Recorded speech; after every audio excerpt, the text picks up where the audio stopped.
এবং এলাকার সন্তান। এই কাজীপাড়া, সেনপাড়া, মিরপুর 13, মণিপুর এসব অঞ্চল ধরেই একসময় 90 দশকে ছাত্র আন্দোলনে যুক্ত হয়েছিলাম, ছাত্র ইউনিয়ন তৈরি করেছিলাম আমরা।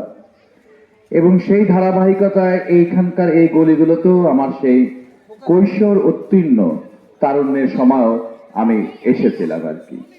আজকে আবার ওই নির্বাচনের যে লড়াই, সেই নির্বাচনের লড়াইকে সামনে রেখে এইখানে আপনাদের মাঝে আবার এসেছি, আপনাদেরকে সালাম জানাতে এসেছি।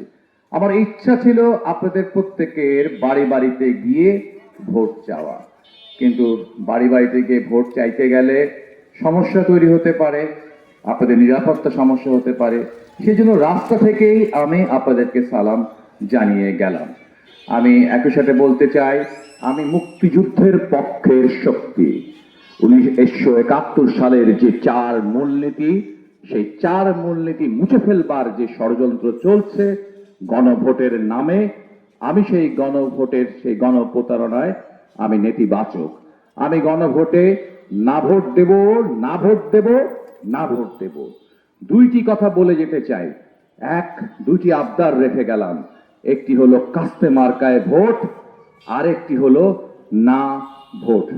সবাইকে শুভেচ্ছা, সবাইকে সালাম।